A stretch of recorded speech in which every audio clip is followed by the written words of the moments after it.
بسم اللہ الرحمن الرحیم والصلاة والسلام علی سید المرسلین وخاتم النبیین وعلی آلہ الطاہرین الطیبین واصحابہ اجمعین۔ یا ایہا الذین آمنوا خذوا خضرکم فانفروا ثبات أو انفروا جميعا وإن منكم لمن ليبطئن فإن أصابتكم مصيبة قال قد أنعم الله علي إذ لم أكن معهم شهيدا۔ صدق اللہ مولانا العظیم۔ ناظرین کرام، اسلام دین حق ہے اور زندگی کا کوئی شعبہ ایسا نہیں جس میں اسلام اپنے ماننے والوں کی تربیت نہ کرتا ہو۔ وہ محامد، وہ خصائل اور وہ عادات جو ایک کامیاب قوم کا ورثہ ہوتی ہیں، ان تمام عادات اور خصائل کی تحریک اسلام اپنے ماننے والوں میں پیدا کرتا ہے۔ یہ آیہ کریمہ جو آپ کے سامنے تلاوت کی ہے، اس میں ایمان والوں کو مخاطب کیا گیا ہے اور زندگی کے مختلف احوال ہیں جن میں مسلمانوں کی راہبری اور رہنمائی کی گئی ہے۔ ارشاد باری ہے، اے ایمان والو خذوا خضرکم، تم ہوشیاری اور اپنا بچاؤ اختیار کرو۔ میں یہاں یہ کہتا چلوں گا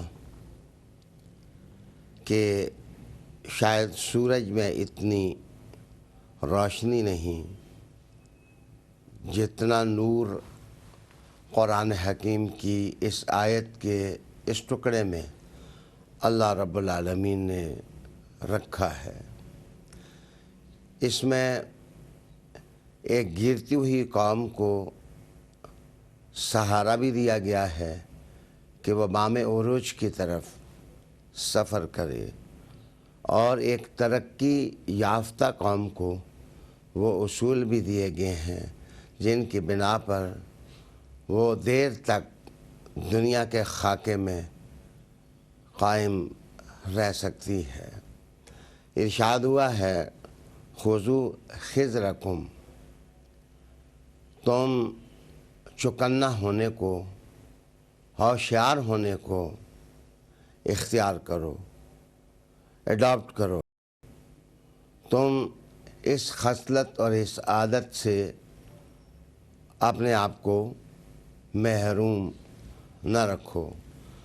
علامہ اقبال مرحوم نے ایک مقام پر سبق دیا تھا اپنی قوم کو اور اپنی ملت کو کہ تنے نرم و نازک بتی ہو گزار، رگے جاں چوں شاخ آہو بیار، کہ اے مسلمان، تیری زندگی کا انداز بارہ سنگے کے سینگوں کی طرح سخت ہونا چاہیے۔ تجھے جولانگائے حیات میں محنت کرنے کا سلیقہ رکھنا چاہیے، تجھے سخت جان رہنا چاہیے، تنے نرم و نازک بتی ہو گزار۔ یہ تو نرم و نازک تن تو تتریوں کبوتریوں کے ہوتے ہیں۔ تو رسول کریم صلی اللہ علیہ وآلہ وسلم کا غلام ہے، تجھے اس دنیا میں رہتے ہوئے سست ہو کر زندگی نہیں گزارنی چاہیے اور دیوانہ بن کر زندگی نہیں گزارنی چاہیے، تیرے اندر ہوشیاری ہونی چاہیے۔ میں کہہ سکتا ہوں کہ ہر مسلمان کے اندر اللہ رب العالمین نے ایک قلعہ بنا دیا ہے، جس قلعے میں وہ اپنے سرمایہ، فکری سرمایہ، اپنے عملی سرمایہ اور تحریکی، ان سب کو پناہ گزین کر لیتا ہے۔ مثلاً دیکھنا ایک قوت ہے، سننا ایک طاقت ہے، بولنا ایک احساس ہے، دل دھڑکتا ہے تو زندگی طویل ہوتی ہے، دماغ سوچتا ہے تو منصوبہ بندی کا حسن سامنے آتا ہے۔ اسلام ان سارے خزانوں کو محفوظ کرنے کی تحریک دیتا ہے اور نہضت دیتا ہے۔ خصوصاً خضر کا معنی جہاں احتیاط اور ہوشیاری ہوتا ہے، وہاں جس وقت ایک شکاری شکار کے لیے جاتا ہے تو جہاں اس کا ہدف شکار کرنا ہوتا ہے، اس کے ذہن میں یہ بھی خطرہ ہوتا ہے کہ کہیں کوئی بھیڑیا، شیر، اس قسم کا درندہ مجھے نہ نقصان پہنچا دے، تو وہ اپنے اسلحہ کے ساتھ دائیں بھی دیکھتا ہے، بائیں بھی دیکھتا ہے، ہر طرف دیکھتا ہے کہ کوئی مجھے اپنی شست میں تو نہیں لیے ہوئے۔ یہ جو احتیاط اور حزم ہے، یہ جو اپنے بچاؤ کی فکر اور منصوبہ بندی ہے، اس کو قرآن حکیم خضر سے تعبیر کرتا ہے۔ یا ایھا الذین آمنوا خذوا خضرکم فانفروا ثبات او انفروا جمیعا۔ اگرچہ یہ آیت جہاد کے ساتھ تعلق رکھتی ہے کہ تم چھوٹی جماعتوں میں نکل سکتے ہو یا نکلنا حکمت ہو تو پھر تم چھوٹی جماعتوں میں نکلو، اگر ضرورت پڑ جائے تو تم بڑی جماعتوں کے اندر بھی تم میدان کارزار کی طرف نکل سکتے ہو۔ لیکن میں یہاں ایک اور علم کا دریچہ ہے جس کو کرنا چاہوں گا، جس کو کھولنا چاہوں گا ناظرین، وہ یہ ہے کہ کام کی حکمتیں اپنے حالات دیکھ کر اور زندگی کے سمندر میں جو مد و جزر پیدا ہوتے ہیں اور زیر و زبر احوال سامنے آتے ہیں، ان کو دیکھ کر حکمت طے کرنی پڑتی ہے اور منصوبہ بندی کرنی پڑتی ہے۔ کبھی بڑے بڑے اجتماعات کر کے، بڑے لشکر منظم کر کے مقصود تک پہنچا جا سکتا ہے، اور اگر حالات اس بات کی اجازت نہ دیتے ہوں تو اس کا یہ مطلب نہیں کہ ہاتھ پر ہاتھ دھر کر کے بندہ بیٹھ جائے اور اس میں فکری تنظیم اور قومی تنظیم کا کوئی عنصر موجود نہ ہو۔ لمیٹڈ لائف کی منصوبہ بندی لمیٹڈ ہو کر کے نتائج بڑے پیدا کر سکتی ہے، اور بعض اوقات انسان بڑی جماعتوں اور ہیوج اجتماعات میں مبتلا ہو کر کے زندگی کے قیمتی بیج ضائع کر دیتا ہے اور اپنی زندگی کو رائے گاں کر بیٹھتا ہے۔ مسلمان ایک دانا قوم کا نام ہے، مسلمان ایک حکمتیں جاننے والی قوم اور امت کا نام ہے۔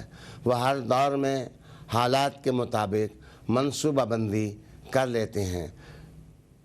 جیسے کہ آج محسوس کرتے ہیں کہ ایک بیماری کا وائرس پوری انسانیت کو پریشان کیے ہوئے ہے، اور اضطرابات کی لہر نے ہر گھر میں صدمات پھینک دیے ہیں۔ بارش اتنی نہیں برس رہی جتنی پریشانیاں قومی اور ملی لیول پر ہر گھر کے آنگن کو تر کر رہی ہیں۔ یہاں میں کہوں گا کہ ماحول جیسا بھی ہو، مسلمان منصوبہ بندی کی روشنی رکھتا ہے۔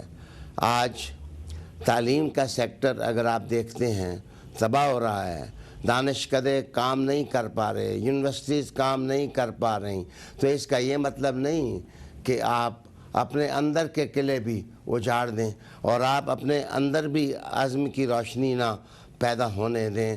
جناب آپ گھروں کے اندر رہ کر کے بھی آپ بہت کچھ کر سکتے ہیں، یہ آیت یہ حوصلے پیدا کرتی ہے۔ آگے کہا وَإِنَّ مِنْكُمْ لَمَن لَيُبَطِّئَنَّ، بے شک تم میں ایسے لوگ ہیں جو سست رو ہیں، قائلی ان کا شعار بن گیا ہے۔ سستی قوموں کے لیے ایک ناسور ہوتی ہے اور نکما اور نکھٹو رہنا قوموں کے لیے ایک ناسور ہوتا ہے۔ کچھ وقت سے محسوس کر رہے ہیں کہ لوگ راتوں کو دیر تک جاگتے ہیں اور ظہر کی نماز تک تو وقت ان کے سونے میں گزر جاتا ہے۔ وہ کام کس وقت کریں، وہ محنت کس وقت کریں، وہ دفاتر کس وقت آباد کریں۔ تربیت کا انداز قرآن حکیم فرقان مجید کی آیت میں ملاحظہ ہو۔ بطو کہتے ہیں سست رفتار۔ ایک لشکر چل رہا ہو تو وہ آدمی جو سب سے پیچھے رہ جائے وہ بطو ہوگا، یعنی سست ہوگا، نکمہ ہوگا، وہ تیز گام نہیں چلے گا تو ظاہر ہے وہ منزل سے محروم ہو جائے گا۔ جہاں افراد کی سطح پر حالت یہ رہتی ہے، جناب قوموں کی سطح پر بھی سستیاں انسان کو مار دیتی ہیں، ختم کر دیتی ہیں۔ کام کرنے کا جذبہ، سعی کا جذبہ، حرکت انسان میں آنا، یہ رسول کریم صلی اللہ علیہ وآلہ وسلم کی تعلیم ہے۔ یہی رسالت مآب صلی اللہ علیہ وآلہ وسلم کا اسوہ حسنہ ہے۔ آپ اس بات کو یوں بھی سمجھ سکتے ہیں، کیا بدر میں حضور خود پیچھے بیٹھے تھے، آگے نہیں گئے تھے؟ کیا احد میں رسالت مآب صلی اللہ علیہ وسلم نے تنہا اپنے غلاموں کو بھیجا تھا؟ کیا مسجد نبوی کی تعمیر ہوئی تو رسول کریم علیہ السلام نے پتھر خود نہیں اٹھائے تھے، محنت خود نہیں کی تھی؟ کیا رسول کریم صلی اللہ علیہ وآلہ وسلم نے احزاب کے غزوہ کے اندر کدال ہاتھ میں لے کر چٹان کو توڑتے ہوئے بڑی بڑی خوشخبریاں رسالت مآب صلی اللہ علیہ وآلہ وسلم نے نہیں دی تھیں؟ جناب اگر آپ حضور صلی اللہ علیہ وآلہ وسلم کی زندگی میں غور کریں تو وہاں ہوشیاری ہے، خضر کی کیفیت ہے، بچاؤ ہے۔ رسالت مآب صلی اللہ علیہ وسلم نے نہ اپنی ذات کو لوگوں کے لیے قلعہ قرار دیا بلکہ ہر مسلمان کو اس قابل بنا دیا کہ اس کی ذات قلعہ تھا، ایسا قلعہ جس میں اس کی صلاحیتیں اور اہلیتیں بھی محفوظ رہ سکتی تھیں، اور وہ دوسروں کے لیے بھی پناہ گاہ تھا، وہ دوسروں کے لیے بھی رحمت کا کام کر رہا تھا۔ کتنا بڑا اعلان ہے جو قرآن حکیم فرقان مجید نے کیا، لیس للانسان الا ما سعی، انسان کے لیے وہی کچھ ہوتا ہے جو وہ تگ و تاز کرتا ہے اور جو وہ کوشش کرتا ہے۔ ایک چھوٹا سا جملہ اگر طبیعت پر گراں نہ گزرے تو آپ کے خدمت میں عرض کر دوں کہ ہماری قوم کے اندر تو اب ایسی سوچیں اور افکار بھی پیدا ہو گئے ہیں کہ جس وقت بچہ جوان ہو اور اس کی لبیں اور مونچھیں تھوڑی اس کے چہرے پہ سجیں تو ماں باپ کہتے ہیں اب بچہ جوان ہو گیا، مجھے کام کرنے کی کیا ضرورت ہے، مجھے محنت کرنے کی کیا ضرورت ہے۔ اس قسم کی سوچوں کا انسداد کیا قرآن نے، رسول کریم صلی اللہ علیہ وسلم کے اسوہ نے اور نبی پاک صلی اللہ علیہ وسلم کی تعلیمات نے۔ قرآن حکیم فرقان مجید کہتا ہے یا ایھا الذین آمنوا خذوا خضرکم وانفروا ثبات او انفروا جمیعا وان منکم لمن لیبطئن۔ خصوصاً اس دور میں تلقین کرنا چاہوں گا کہ چھوٹے خطبے ہوں یا بڑے، مسجدوں میں وہ منظم کیے جائیں، گھروں میں تعلیم کا بندوبست کیا جائے، ہر بڑا شخص معلم ہو جائے جو ہر چھوٹے کو تعلیم دے۔ ہم کام کی برکت سے رسول اللہ علیہ السلام نے جو منزل ہمیں بتائی اس کو حاصل کر سکتے ہیں۔ وآخر دعوانا ان الحمد للہ رب العالمین۔ يا أيها الذين آمنوا استعينوا بالصبر والصلاة